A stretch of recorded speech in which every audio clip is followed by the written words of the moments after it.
that's like I think of built-in content. Yeah, well, planting your flag. I mean, and certainly these days we have to have our flags are important. So Some more than others. yes, are you flag guy? Do you ever like have a flag outside your flag on? No, Good Lord. The If I did, Jazz I'd Fest be- here, the flags. See, I had a band called Crack that played a few times out in Austin, and we had a Crack flag that was our flag that people could find us at the Austin City Limits Festival, and it was great because you could hear people on their phones around us be like, "I'm by the Crack flag." So just that we had become a landmark at ACL Fest felt like significance, Where was the Crack flag? Like, where was it? Usually it would be like just right at that front line because we were real eager and got up there early. Right at the line where you couldn't have chairs ahead of that line. Stage left at the main stage. Okay. So yeah, I know it was good. There was a time that it was breathable. Austin times before different we were times. not in Austin anymore. No. We will go live here. Okay. Who is a player that Chris Harris is planting his flag on this year? That and more this week on the couch. Chris Harris, annual tradition, renewed. Time to plant some flags. Give me one place you're planting your flag this year. Hi, Sig. How are you? Good to see you. Hot open. Cecil Lammy, our producer. Jump in, and I think it is good because I can get off for like 10 minutes on things that people don't care about. Right. Okay. So I'm supposed to pick one. I'll just count. I'll count them down. Yeah. I did on my show today. I did 10 through 6. So number 10 was Daryl Henderson. And is this? So Henderson, I think there's a couple angles. One is how do you feel about Henderson the player? One is how do you feel about the Rams backfield? And the other is it just the price? If you say a third round running back in an uncertain backfield at this price, it's just too good to pass up. Yeah, I don't really know enough about the player played 88 snaps last year, Sig. So yeah. I can't really tell you that I know exactly what he is. He had off-season surgery. Was certainly highly regarded last year, right? He was certainly highly regarded by the fantasy world, who was taking him as high as the 6th round in fantasy last year because everybody hates Todd Gurley. Yeah. And so part of it is just like the things that people decided that they liked about him last year didn't go away. He still was terrific at Memphis, a huge breakaway type player, great acceleration, great quickness, questionable physicality, questionable ability to run zone. And you would think the Rams would have drafted him thinking that you could run zone with him. I mean, he just hadn't really done it. Yeah. And yet they drafted Cam Akers, and I don't think Cam Akers can do it either. And maybe that's some indication. Thank you. Yeah. Maybe that's some indication that they're going to change to more what they did at the end of last season when nothing was working and they had to just kind of run gap and hope that Gurley could find a seam. Maybe this is an indication the Rams aren't going to try to trick you so much anymore on offense, and to some degree that makes them more stoppable. But I'll say the same intriguing physical athletic gifts would seem to still adhere to the same person, the same player that we thought he had last year. And then I'll say the price is very much not a starter, really not a top 100 player. You're going to get him in the 11th round or the 12th round or the 13th, if you're lucky. So I'll say I'm going to plant a flag that, while if you gave me the choice of one or the other for the same price, of course I'm going to take Akers, but relatively speaking, I'll take Henderson. I love that you highlighted that Akers is also not a great zone runner. I mean, Akers is probably better than Henderson. I mean, Henderson, you could just see sometimes smoke would come out of his ears when he had to think while he was running the ball. But you point him and you say, go, he can be a tremendous player. Akers, I thought, was best with a fullback. And you, like you brought up 6th round, and look, I'll fully plead guilty to being one of the hype meisters on Henderson, because I was picturing what C.J. Anderson was doing in the Rams running game at the end of 2018 and thought, what could Daryl Henderson do in that running game?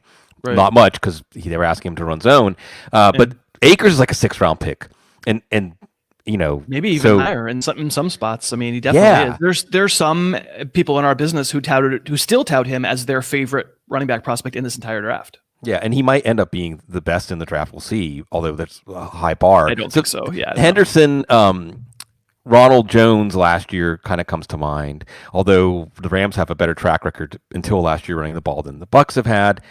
We'll see about Ronald Jones this year. The post hype, post hype here.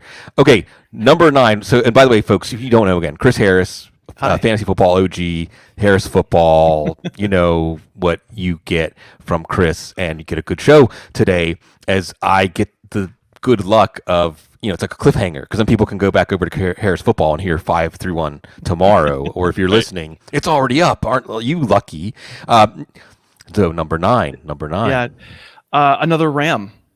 I've been doing this list for, I've lost track of the number of years, but since early in ESPN days, so it's been more than 10 years I've been doing this list. And I've had a Rams receiver each of the last 3 years, and it hasn't been the same guy any of those 3 years. 2 years ago, it was Cooks. Mm-hmm. Last year, it was Kupp. Mm-hmm. And this year, it's Robert Woods. I set out to rank Robert Woods a lot higher than the market? I didn't. And I don't have a really concrete reason other than to say he's really great. He's a good player. It's very hard to have 90 catches and 2 touchdowns. I don't think that's just bad luck at some point. He's very good, and he's not great, but I think I think Cooper Kupp, I have nothing bad to say about him. He treated me great on the flag list last year. 10 touchdowns was really, really good. I think he's going to get a big extension from the Rams. I think he's being fairly valued in drafts, like end of the 3rd round, 100%. I'm in. That's great. But I just view Woods as kind of the same, maybe even a little better, because at the end of last season, when the Rams were totally dysfunctional, Kupp was a part-time player and Woods was the wide receiver 1. Right. And it strikes me that at least I know, even if maybe Kupp has some psychic connection with Jared Goff that nobody else can have, and maybe there's that's Tyler Higbee. Yeah, exactly. Maybe there's reason that, Woods runs plenty out of the slot too. Like they all do. They all move all over the place. I just feel like there's more, like if the Rams offense is good, Woods can be good because I've seen that. And if the Rams offense doesn't work, Woods can be good because I've seen that. And maybe Kupp doesn't play if they're in a bunch of 12 personnel. So, if I'm getting Woods in the 5th, I've seen him go in the 6th. Like I am happy to take him. Yeah, the 5th, 6th round for wide receivers. It may well be, Chris, we look back and there's just no wrong answers. They were all right answers. Right. Did you take Harry McLaurin? Did you take DJ Chark? Did you take Devontae Parker? You get an A no matter who you took. There's some other things to tease out here. I like the things you're bringing up here. First of all, Robert Woods, at the end of the year last year, when no one cared about what the Rams were doing, because Jared Goff had the November to not remember, right? The 0 touchdown month. And I think that should stick with us when we're thinking about Goff, maybe even when we're thinking about the Rams offense. But meanwhile, Robert Woods, I think he had a week of a personal matter to attend to, and then he came back and he was on fire at the end of the year, and he's the constant. If they go 2 tight end, if they go 3 wide receiver, he's the constant. And he's also an example, too, of a guy who was a good wide receiver, some would say overpaid when he left Buffalo for the Rams. He was a blocking wide receiver, basically, with Buffalo. By the way, this is relevant to the Chargers and Tyrod Taylor, that Robert Woods, when he played with Tyrod Taylor, was just kind of under the radar as a fantasy asset. So you have this Rams offense that's kind of a chameleon, and not in a good way, Chris. Gross chameleon. Right. Well, yeah, it's like a chameleon that's trying to change colors to keep from getting stomped or something, as opposed to blending in and getting its prey. And Wood should not be going after Kupp, because, as you said, Kupp last year, value. Now that we're not quite sure of his role, in a lot of last year's value production is being priced in. But how do you project the Rams off? We already talked about the Rams running game. We're not sure about the Rams running game. We're not sure about the Rams offense. 2 tight end, 3 wide receiver. How do you weigh all those things when you're valuing players? I've seen that offense. The way I'll say, the best way to say it is, the way I will value it is the way I think they would like to play. I don't think they have any interest in their heart of hearts of being the team that they were in December last year, when they were desperately trying to make the playoffs, when Tyler Higbee became a check down monster. And I'm sorry, I just don't think he's all that special. I just think he was open, and they decided, let's not really run our offense anymore. Let's throw it to this big guy. And he ran for a lot. I mean, it's a nice job, but I don't imagine it repeats. And I think he's wildly overvalued.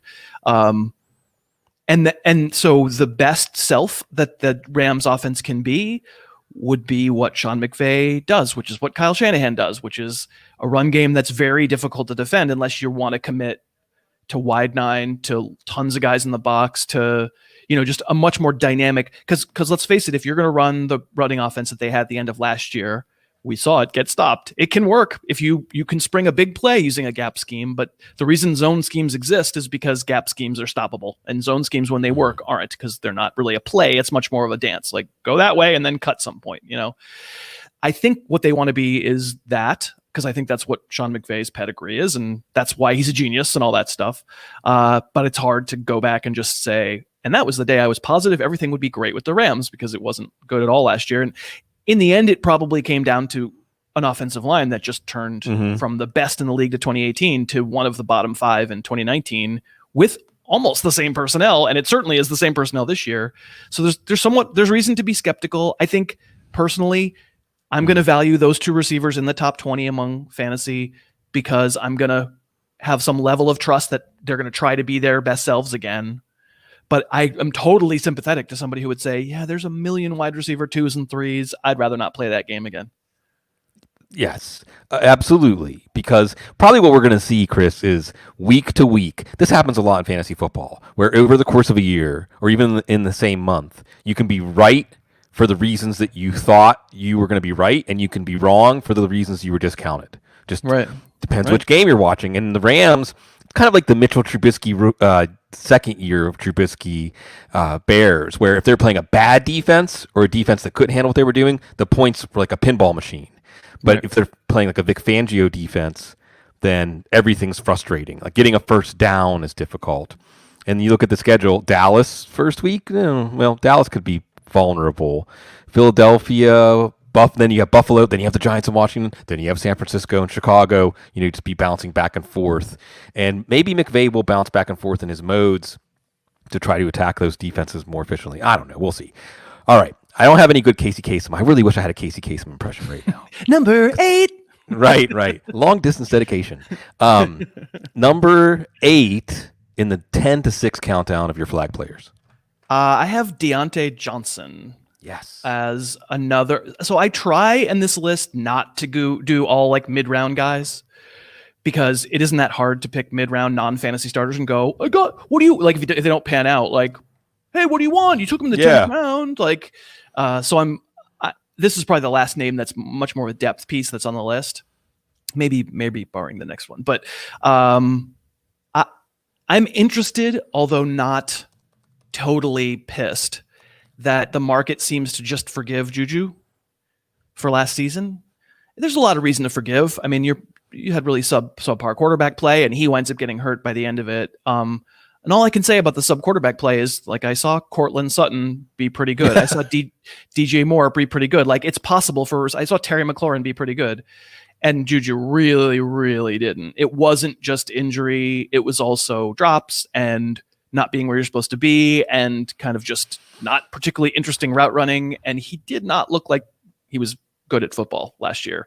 And maybe that's got something to do with why the Steelers are leaking that they're not planning on signing him, because I think that's where that leak is coming from. So this is, again, I'm talking about the second best player in a situation. I'm not telling you that I would rather have Deontay Johnson than Juju if I could have them at the same price. I'm just really surprised the market's like, wide receiver 13, Juju, come on down. I'm surprised, but it's not like I don't understand it. Of course I understand it. If everything goes back to the way it was in 2018 and Roethlisberger is himself and gets a full year to do what he was supposed to do last year when we were taking Juju at the turn, for goodness sake. Right. Then 100%, I get it. I understand it. It just seems when I'm pricing these guys, largely I'm like trying to price for multiple range of outcomes. And it seems to me that Juju is priced as though there's no floor, as though there's no downside. Nothing could go wrong. And I just saw it happen. And I don't think it was just about the quarterback, especially, I don't think he's back in Pittsburgh next year. So anyway, that's all about Juju. But Deontay Johnson is the player whose rank rose the most. So, I write this almanac thing all summer. You get a copy. And thank you. He's after watching film on everybody for that, because I'm sort of like, that's what I do. I watch the film on the guys. And his rank rose more than anybody else's. His rank pre and post film was most different, because I was like, oh, this guy is kind of like T.Y. Hilton. He's not Antonio Brown. I think people who are waiting him to be the next Antonio Brown, not quite that fast and not quite that quick, but he's really good. He was good as a returner at the end of the year, just a really dangerous guy with the ball in his hands. And it does seem like at the beginning of the summer, people were like, maybe James Washington, and now they're not. Now James Washington is totally out of the picture because maybe a lot of us have been talking up Deontay Johnson. But once again, the price is just very reasonable. It's in the middle rounds. I feel like, again, I would take Juju if you gave them to me for the same price. But given that you're not, I'm probably not going to take Juju, and I am going to take Johnson. Deontay Johnson could end up being one of those players immediately, kind of like what you described watching him last year, that 2 or 3 weeks into the season, and look, they get the Giants to open up. That's good. Denver, we'll see. Houston, that's good. So the Steelers, we should see pretty quickly how Roethlisberger's doing. All positive reports so far about his arm, about his fitness. But Deontay Johnson, there was 1 week, if you watch the season sequentially, there was 1 week that was really rough. There was 1 week that I think his confidence was shaken, and that if he had another week like that, we might not have seen him as much over the rest of the year. But he bounced back from that week, and then he played his best football at the end of the year, Chris. And now we find out at the end of the season he was hernia. Yeah, he was playing with a hernia. That same injury that Odell Beckham, we say that's why he wasn't as good last year. Right. Well, that means that Deontay Johnson could have been even better. And you have him coming into his second year. In general, it feels like the second-year wide receivers are values. McLaurin, Metcalf is another good one. I'm with you on all those guys. Yeah, I'm higher on the market on all those guys. So with Johnson, I mean, do you need him to build chemistry with Ben Roethlisberger? But he looks tremendous. Juju, he gets open. I'm just going to say he. The thing is, like, I don't think it's hard to throw to players who know how to get open. And what player like Terry McLaurin came into the league knowing how to get open. Deontay Johnson apparently came into the league kind of just knowing how to do it. I mean, now let's be fair. He's not doing it and probably won't have to do it this year against, the other team's number one corner with a safety over the top. Really proves he's a special player. He's not going to have to deal with that. And so I don't mean to say, and therefore he's Antonio Brown. I don't want to be hyperbolic, but I think what you're saying is right. And Juju's going to be in the slot. So that's good, because last year at this time we didn't know. And you're right. It's kind of like I can see both sides of the coin. The market's not totally forgiving Juju because he's, like you said, the 1-2 turn last year, the 3-4 turn this year. Some of that is skepticism about Ben Roethlisberger. Some of that is based on what Juju did last year. But you're still taking Juju over Beckham or Amari Cooper or Allen Robinson, Adam Thielen. Never. Like it's not insignificant, even if you take Juju at value that's cheaper than last year. I mean, is that tier? That's a fat tier, but you still have to pick the right player. I don't even think he's part of that tier. And to be honest, I think I've seen him I think I've seen him like at Fantasy Alarm that kind of combines a bunch of the NFF, all the and Yahoo and all those guys. And I think I looked at it yesterday. He was wide receiver 13. Yeah. So he might even be considered higher, or at least the higher part of the tier that you're talking about. But that's probably wide receiver 13 probably is earlier than the third round turn. It might be like early third round. Ugh, no thanks. Yeah, I hear you. The one thing that could make people who take Juju look good is that once the play goes off script, that's when Smith-Schuster's Ben's guy, and that's when those 97-yard touchdowns can happen. So that can just be kind of an all bets are off thing. Sure, we'll see. Steelers offense is good. That's right. The Steeler offense, like the whole point about taking I think Johnson being good doesn't preclude Juju being good. In fact, probably the likeliest scenario will benefit both of them. If the offense just goes back to being pretty dynamic and 3 wide and pedal down and let's throw a ton, not always deep, but just throw a ton. And like you said, have Ben hang on to it like in classic Roethlisberger mode. That's going to benefit both of them. They both could wind up looking pretty good. I just don't think if it doesn't wind up looking like that, I don't think you hurt yourself as much taking the shot on Johnson as opposed to taking the shot on Juju. I think that's a great way to think about fantasy drafting in general. Values is looking at players on the same team. I'm trying to put something together. I never have time to do everything I want to do. I know you can identify with that, Chris. Just looking at running backs where we know the work's going to be split, and if it makes sense. Does it make sense that this is the where you have to take this player and take this player? And looking at the cheaper wide receiver in a passing game you think is going to be good is usually good. So Juju could be good. You mentioned the thing about Juju in the future, and I think the Steelers, there's a long list of players they're not going to be able to bring back next year. I mean, Yeah. there's no way they can play Juju Smith-Schuster at market value. Bud Dupree, Cameron Hayward. Maybe Cameron Hayward's the one that they're going to keep. I say this as a Steelers fan. The NFL is going to enter this other phase next year where the salary cap is going to have an entirely different effect on the game than what we've seen. And the Steelers are hurting. They're going to be really hurting. But we can move on. We can move on to number 7. So number 7 on the flag list, I'm just doing this from memory. This is unbelievable. I'm working like on 4 hours sleep. I'll say it's my only quarterback that's going to be in the top 10. Okay. And it's Cam Newton. But not because I am saying make sure you get him in the 6th round. He's basically going undrafted. Right. And in leagues, there are leagues where you need to be where quarterbacks are a little more precious and a little more scarce. But the majority of 12-team, 1 quarterback leagues, I could stand here and say I think Deshaun Watson is a little low relatively. He should be 3 and he's 6. Like I could say that, except for I'm never going to take QB3 or QB6 in a lot of leagues.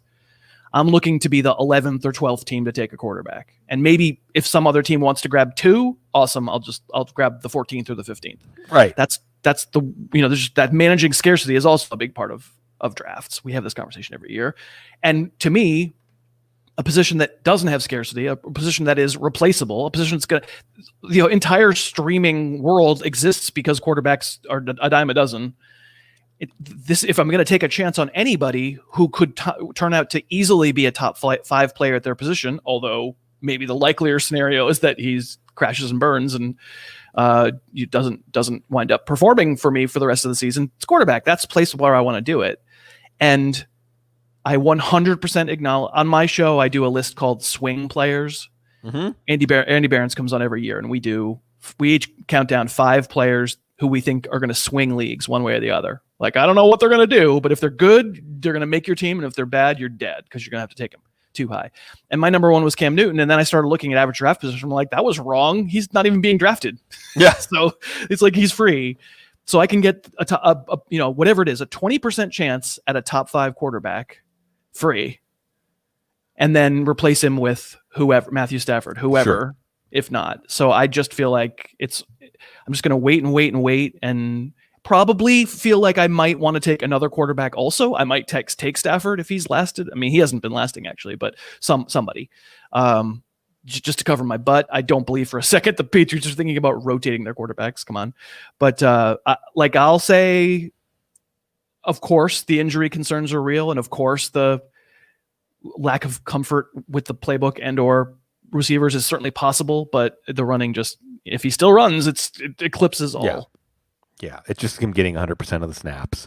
And as you said, just because the Patriots are insisting on continuing to give all 3 quarterbacks pretty much equal opportunity in practice in a season where you have about 2 weeks of practice to prepare for the season, and that's it. It's curious, interesting, but just as a side, Chris, because I know you've more than dabbled in the entertainment world side of things, right? And there were different moments this offseason that we felt the ripple. When Bob Gronkowski decided he was coming out of retirement, or when Tom Brady signed with Tampa. Like, there's just certain things that, as part of the football ecosystem, part of the hive mind, it ripples through you. And one of the latest ones was Newton to New England. But if you were like a film producer and someone came to you with that script treatment, like described Cam Newton and described Bill Belichick, what kind of script would you expect, or what kind of movie do you think we're going to get out of this?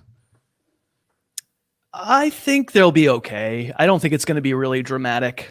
The one variable of it is I just don't know how likely it is that he can stay healthy, because it's easy to just look at a series of injuries and lots of missed time over the last 2 years and say, oh, well, then it's going to happen again. It's easy to say that, and it really may. It's true that it may, but it was a pretty major shoulder surgery, and he supposedly got back just fine. Supposedly he can throw, so okay. And he's had just a long litany of foot, ankle, knee, all that stuff that I don't think you know until you know.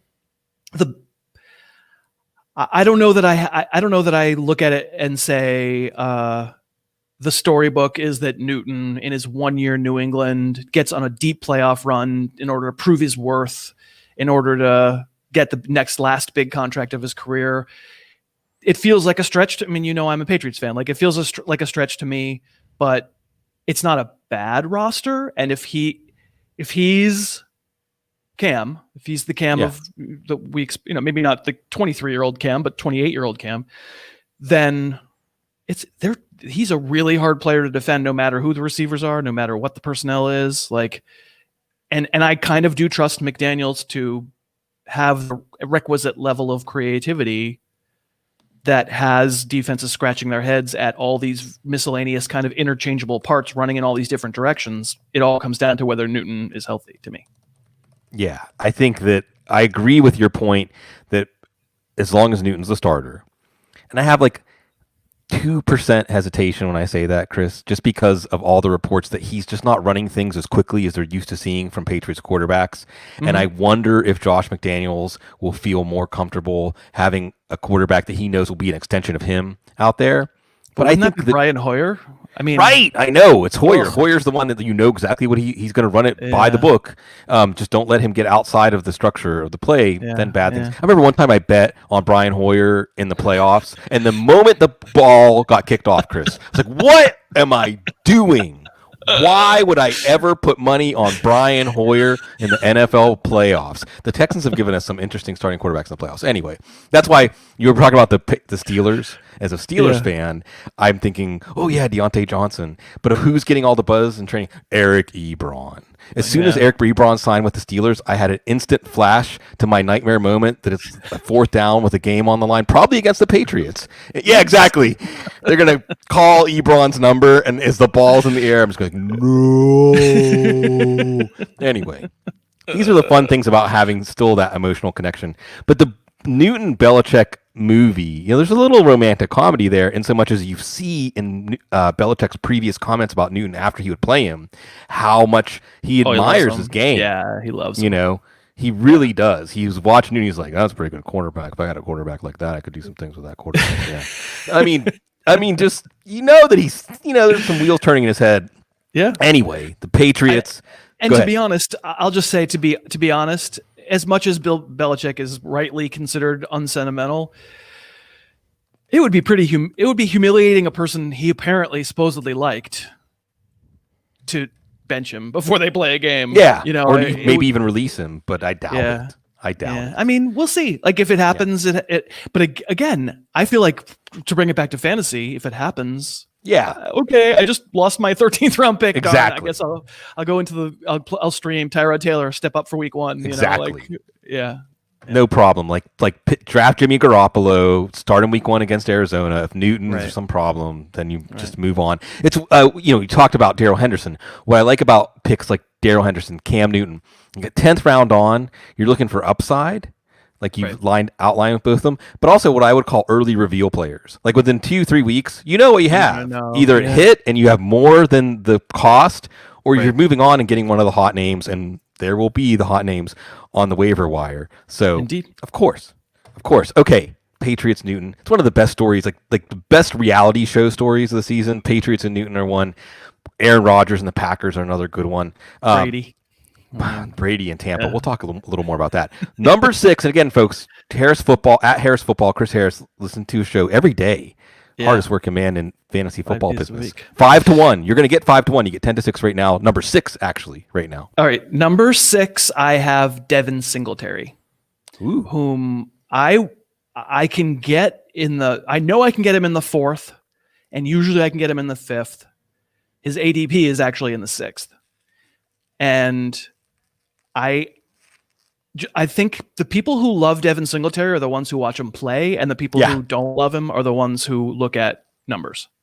I'm not trying to say the people who look at numbers are wrong, because sometimes they're right. It shouldn't be a Sharks and a Jets thing. I look at plenty of numbers, and I can look at his numbers and understand.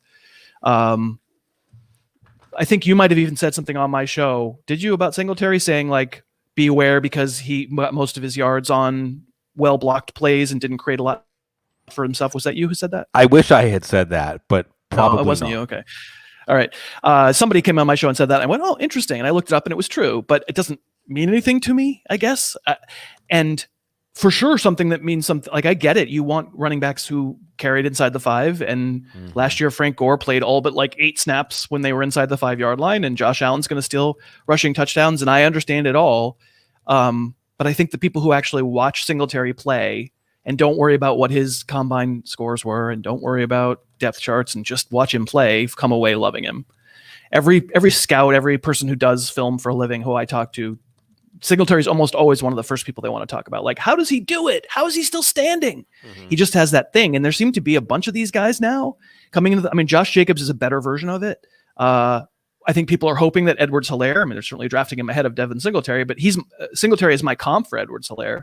These are, I call them tiny boned. There's certain 5'7", 5'8". I don't care that they're 200. They're pretty small. McCaffrey's in that group too. Like, I have a hard time calling those sized players unless, McCaffrey appears to be an exception, like a Barry Sanders-esque exception to the rule. I have a hard time calling those guys 300 touch players consistently without dying. And like so is Devin Singletary ever destined to be a household name, a superstar, like a megastar? Is he even destined to be considered like a Joe Mixon or a Nick Chubb? Like, no, he's probably not. But he's going at like RB 25. I have him RB 16. I'm very happy if I've gone like running back, receiver, running back to get a third, him as a third, or like say running back early, then receiver, and then take him as an RB2. Like,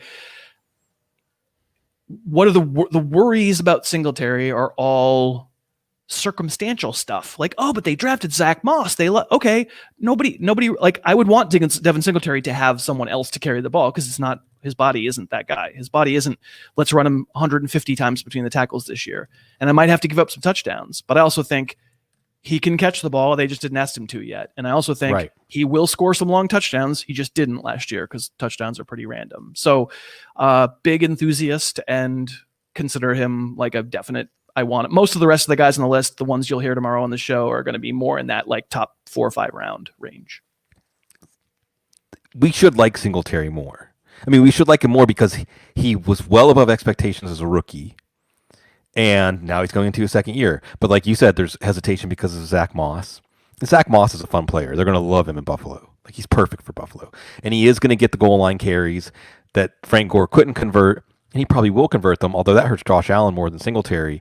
You mentioned the receiving game. Joe Buscaglia, I think the Athletic, one of my favorite beat writers, has mentioned that Singletary is going to be more involved in the passing game. But he got the opportunity you were looking for last year. And he was getting 15, 20 carries a game. He was getting often enough targets to get 3 or 4 receptions, and he was converting that into at least a running back 2, with Frank Gore getting the goal line carries and Josh Allen bogarting touchdowns at the goal line. And Gore was still getting like 10, 12 carries a game. Buffalo's going to create good game scripts for the running game. They're going to be a winning team. Singletary's going to be better. So I can't say that I have any strong hesitation to take Singletary, except it's the same story, right? Like the wide receivers, the 5th round wide receivers. But that's okay, because you got to take your running back too at some point, and he's as good a target as any. Okay, so we'll flip the script and say, and I actually had this in the topics before I knew you were going to have flag players. I had the 10-foot pole team, right? So give me somebody on Chris Harris's 10-foot pole team, now that you've done some drafts, ADP, right. Someone you're not going to take. So let's just say I'm going to talk. I'll give you names. I feel like I have to say some names, but I'll say there's no one I won't draft at the right price. Obviously, right? That's the whole point is we're talking about at their price. And the one that stands out to me immediately is Miles Sanders. I've talked about him a lot on my show and a lot of other places. I completely understand the people who want to draft Miles Sanders at the end of the first round, what they think they see. I'm not soft in the head. Like, I get it. They think what they see is like big, fast, pretty good lateral quickness, lots of raw material. And there were moments where he got real productive towards the end of the year. I said, okay, great. And they see a depth chart that's like relatively wide open, and they go, cool. I don't want to talk anymore. La, la, la, la. That's it.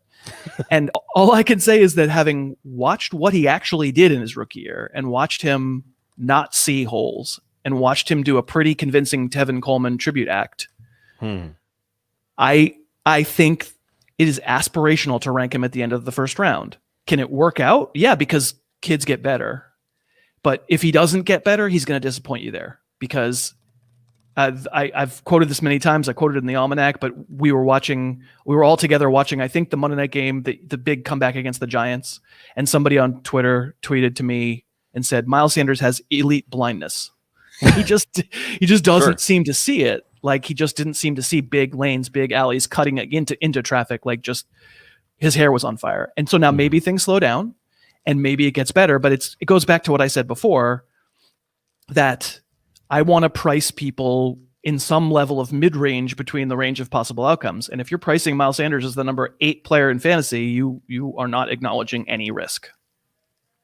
And the risk, like you said, well, this is where fantasy can diverge from football analysis. Jarrett Moyer from Matt Waldman, RSP, Dr. Moyer had done a great breakdown. He's been beating the drum on this for a long time, that Miles Sanders just leaves yards on the field. And the question is, does that eventually affect his bottom line opportunity? Because we saw last year, if it doesn't actually affect his opportunity and he still gets to touch the ball like 20 times in a game, chances are his immense physical gifts will cause him. He'll break one. Saquon Barkley to an extent. I mean, Saquon Barkley's not necessarily lacking vision. He just doesn't understand his limitations. He does have some limitations, and he still tries to outrace guys to the corner and things like that, where that's not his game. That doesn't work in the NFL. But eventually, he's going to break that one. And at least the Eagles do use Sanders downfield as a receiver. But now with this injury news, it's a tough tier, though. We talked a little bit about Clyde Edwards-Helaire when I was on your show earlier this week. Yeah. For people picking at the end of the first round, is there a running back other than Edwards-Helaire you would zero in on, or would you say, just take a wide receiver and take Devin Singletary in the 5th round? I definitely sometimes do take a wide receiver towards the tail end, but I think I don't even put Sanders in that tier, and I don't think I like Edwards-Helaire more than I like Sanders this year, to be honest. But I'll be much more likely to take Mixon, Jacobs, Chubb. Yeah. I still am okay with Chubb.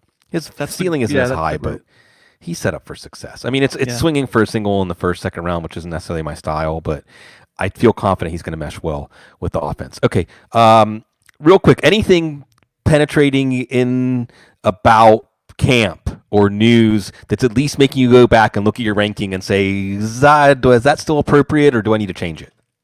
I mean, no. I think it's all just so, because I don't believe any of it seems like the fluffy stuff this year. It's really is fluffy. Fluffier than everybody ever. needs to be cheered up right now, Chris. Come on. And I just can't believe any of the fluffy stuff. And by the same token, I'm also not getting, like, if you're telling me Miles Sanders he's off for a couple of weeks, that isn't why I'm not high on him. Like, I don't believe it. He's fine. I'm sure he's fine. Is there any? I mean, I heard AJ Dillon has really big thighs. Yeah. I heard his thighs are Eddie Lacy like. It's so Thunder funny thighs even. When the Green Bay general manager makes the comparison to Eddie Lacy, I want to go Princess Bride. I said this on my show and be like, I do not think that means what you think it means. Yeah. Like, I'm not sure it's a compliment to compare somebody to Eddie Lacy. It is, but then it isn't real fast. Right. Exactly. Yeah. No, I don't think there's anything. Is there anything for you? It hasn't been for me, really. There's just stuff. I mean, we're at this point, we're monitoring, right?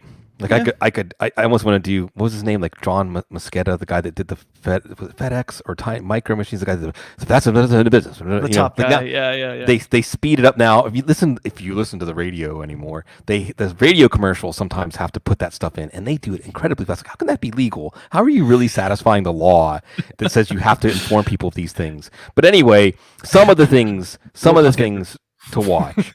Obviously the Patriots quarterback competition we're talking about. It is kind of fluffy, but Jonathan Taylor, it feels like the pretext is being laid out for Jonathan Taylor to take over pretty quickly.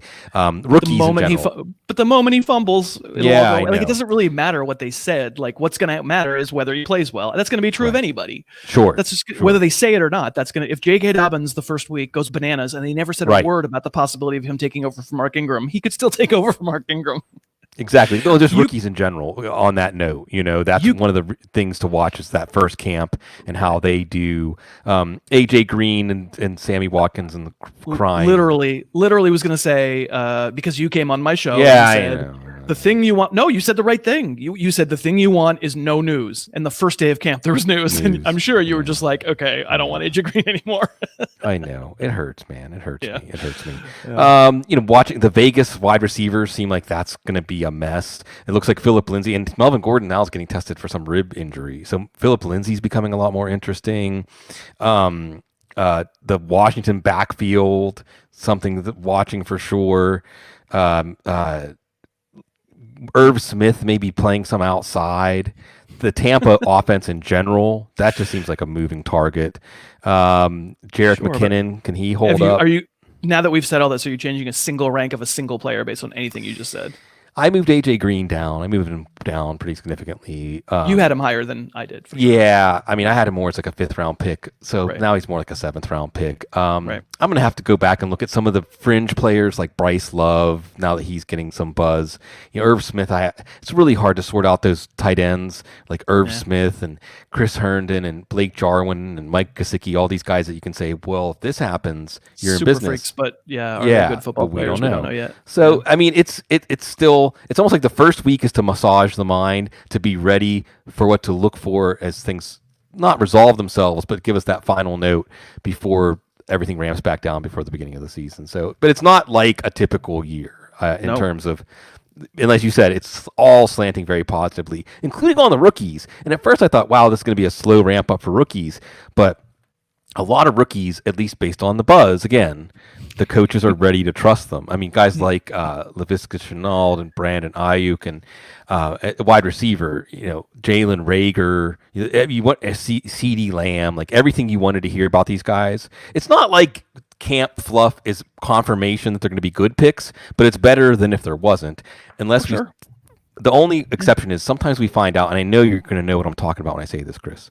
Sometimes we find out that players, Mitchell Trubisky is probably a good example of this, that coaches have to say nice things about them or it's going to hurt their feelings. Yeah. And the one chance they have to get something out of a player is to keep his confidence up.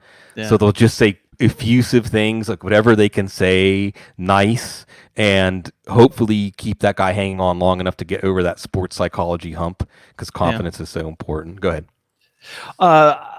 As far as the receivers go, you mentioned Ayuk, and he strikes me as maybe somewhat of a Debo-esque exception to this rule, because I expect he's almost a Debo-esque player where I don't need you to be good at anything other than when we get the ball in your hands, go run over somebody. Yep. And Debo was terrible at catching the ball last year, and he didn't really run a route, but they just gave it to him and said go. And if Debo's not going to be playing, but it's not to say that I particularly think Ayuk is a fantasy starter right away either. I don't have a single one of this incredibly heralded wide receiver class in my top 36 receivers.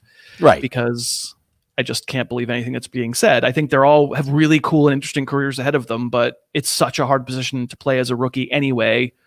And this year, good luck, Brian Edwards as the hype machine. Right. Good luck, buddy. Like, I just don't think you should be reaching for any of these guys. Right, or Henry Ruggs in that. And you're right. And look, the good news is when you say wide receiver 36, top 36, I mean, wide receiver 34 right now is Tyler Boyd, who's pretty good. Deontay Johnson, we just talked about, wide receiver 38. Right. Emmanuel Sanders is wide receiver 41. So you shouldn't be reaching for rookies over those guys. Come on now. Right. But then when it comes time to talk your bench, have fun. See what happens with this amazing class of rookies. Real quick, and then we'll go off the rails. Last 10 minutes always reserved to go wherever we end up. Because as you said, and you were one of the first in the business just to say, like, hey, I just watch the games, and that's what I'm coming from here. And it might sound silly to say that now in 2020 is something that's revolutionary or even a statement of purpose, but absolutely in fantasy football, that wasn't always where people were coming from. And you sometimes could tell when people hadn't actually watched players. But when you watch and immerse yourself in tape like you do, you still have to stick your neck out when offenses are going to change, when you know that what we saw this year is going to be different than last year. So I want to just touch real quickly on how you have, or even if you've attempted to adjust or have a hypothesis on how these offenses are going to look this year compared to last year. Let's start with Tampa.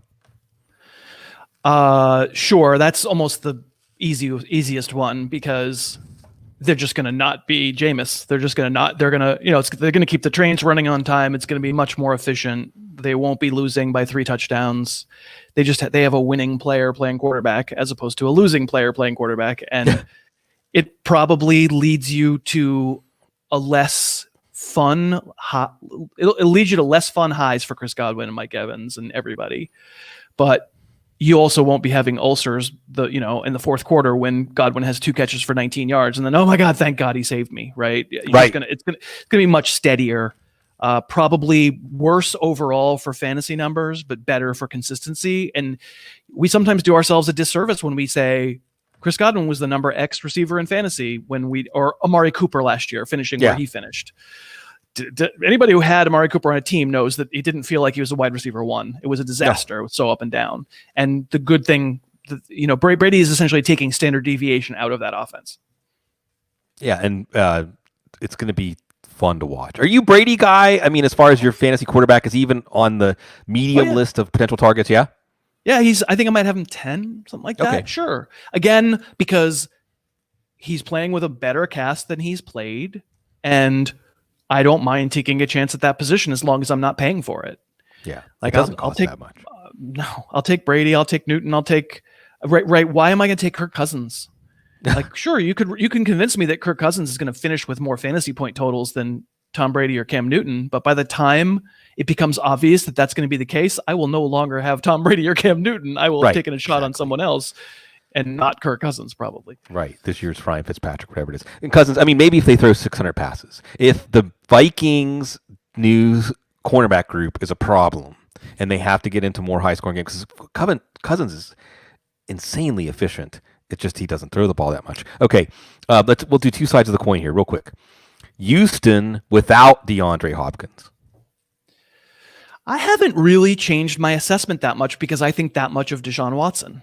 Like, I think Deshaun Watson is just one of those guys. Every year, people have been saying about Russell Wilson, like, they don't throw enough, and it's stupid, and the coaching is bad and stupid, and Russell Wilson's bad. And then he just goes, yawn, QB4. Like, now he has really good weapons, but he hasn't always, right? As recently as 2018. I kind of feel like Watson's just one of those guys, and is going to make the offense just fine. Like, they're all going to be, cumulatively, they'll probably all wind up being, it'll be a good offense. The pieces might wind up frustrating us because nobody stands out from anybody else. So it could be a different guy every week. But I just have that kind of faith now in Watson. Am I a fool for taking Duke Johnson in the second half of like every draft I do? Not at all. I get it. Thank you. I don't think there's a future where he's a feature back. I think enough coaches have now decided he's not one. But he's also probably the best, maybe Christian McCaffrey accepted, the best route runner and receiver among running backs in the entire league. So, like, if David Johnson doesn't work out, okay, I'm willing to cede that Duke Johnson is not really a handcuff, right? It's not in a traditional sense. They'll find someone else. They'll sign the equivalent of Carlos Hyde. But at some point, I think it's worth taking the chance in the 12th or 13th round to say, listen, this offense could turn out to be something that throws to Duke Johnson the way the Browns used to. It can be worth something in fantasy. And he's good. He's good. Like, when you get the ball in his hands, he's good. And like you said, Deshaun Watson, cool by association. He helps players hit their overachiever outcomes. Okay, then DeAndre Hopkins, Arizona with DeAndre Hopkins. Yeah, it helps. You can't look at Kyler Murray's being a top 5 quarterback, and he is for me too, and it makes me a little sick, makes me a little nauseous because he wasn't as good as that as a thrower last year, and it's a tough boat to be in to say he has to do it entirely with his legs.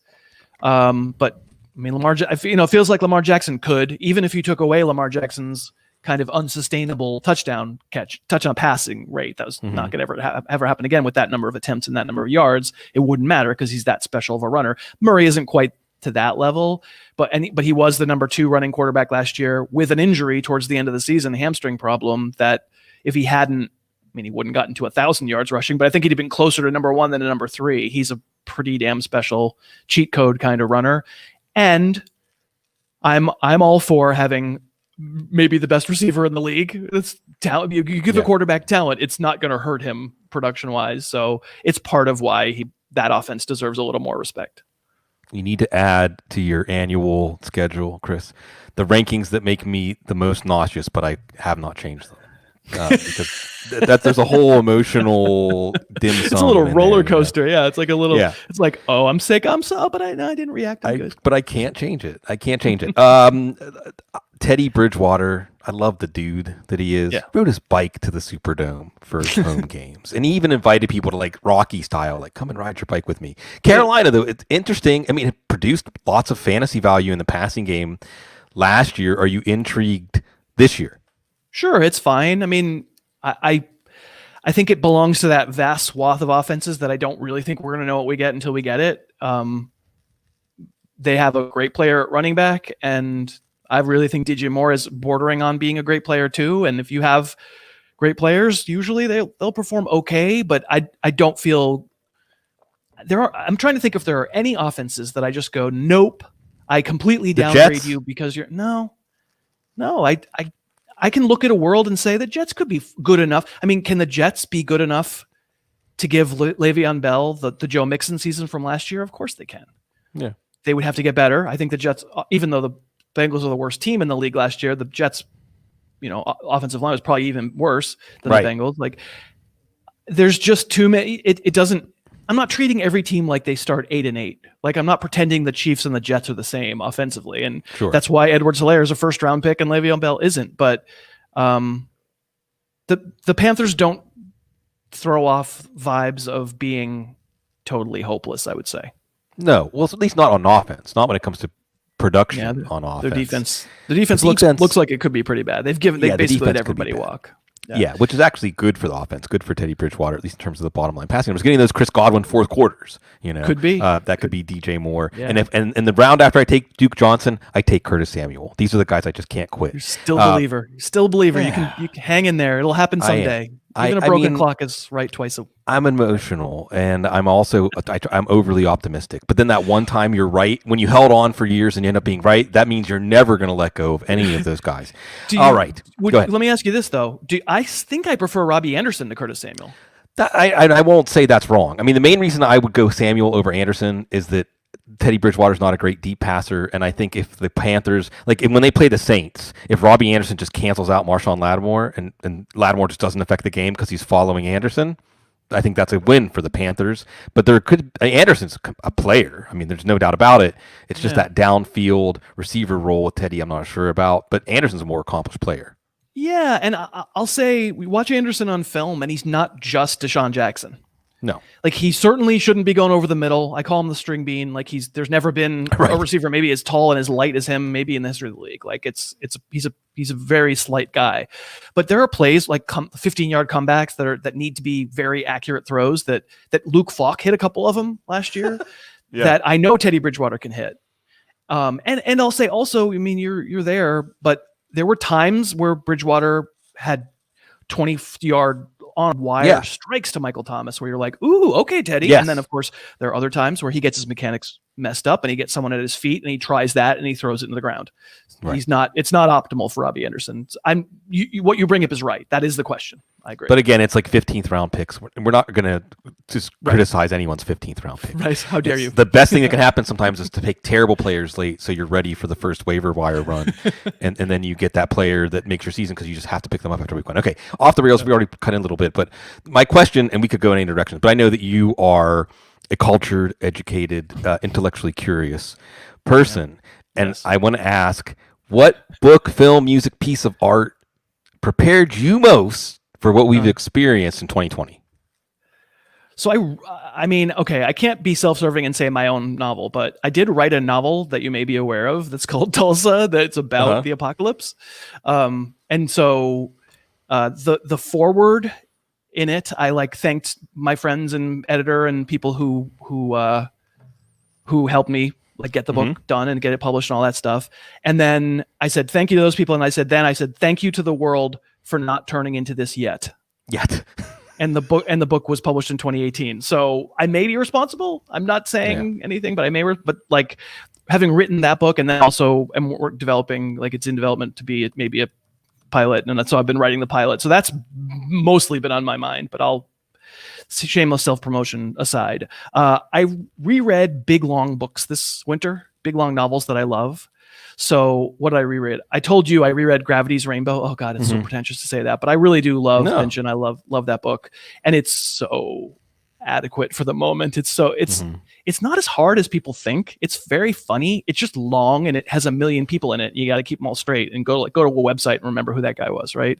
But it's about post-war Germany, post-war Europe, and the zone, the world, like unclaimed because war has just ended or is about to end, and the Russians are coming in, and the Americans are coming in, and everybody's trying to stake their claim to Berlin and all of Germany. And it's about the grinding of human capital. It's about just the misery that systems that are allowed to take over create. It's funny, but it's also, the message is kind of, it's about the people who have the money and the people who don't. And that has felt particularly prescient.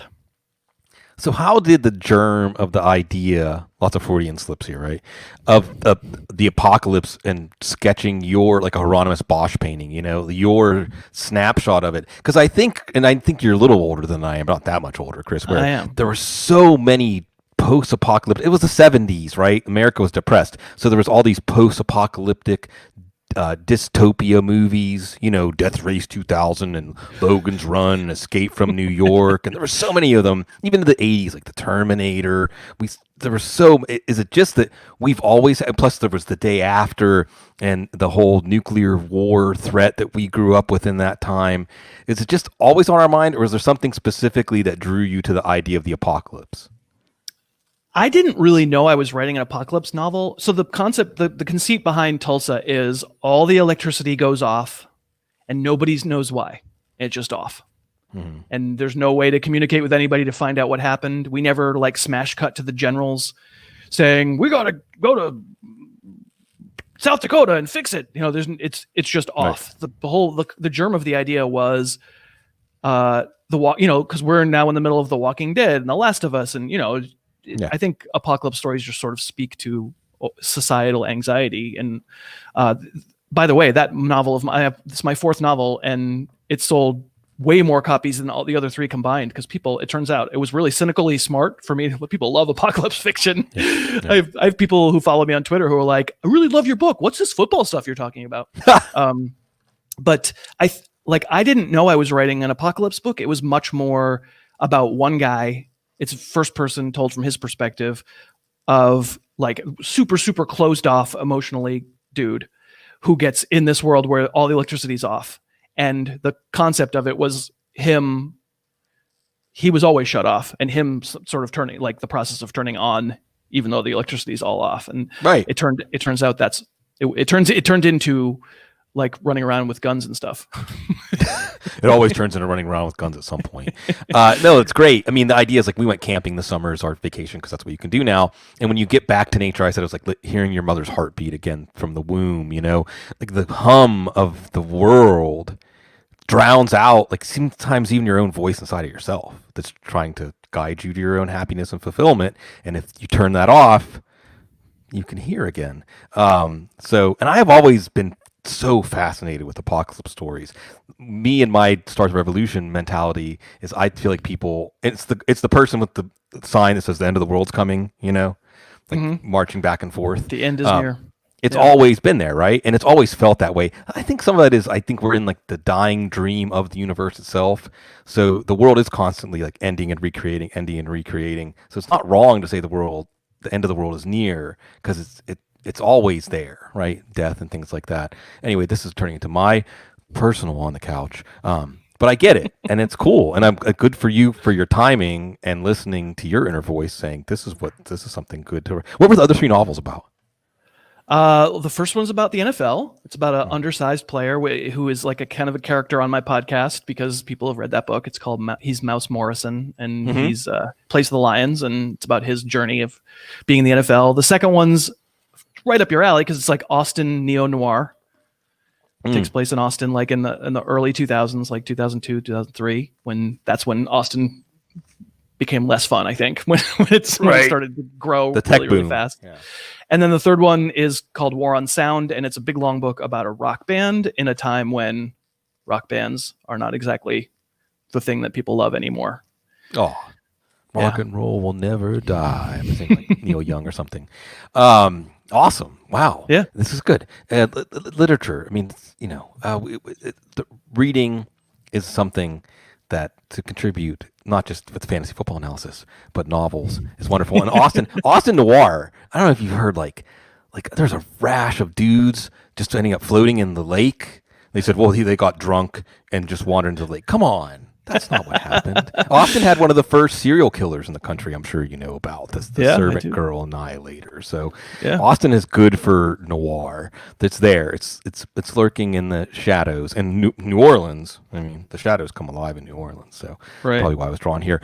Always drawn to Chris Harris. Harris Football. You folks know him. The Almanac, the podcast at Harris Football. It's football time. There's brain cells popping. There's drafts popping. We're here for you. We love you folks. You're the best always because you're so very classy. And we'll end.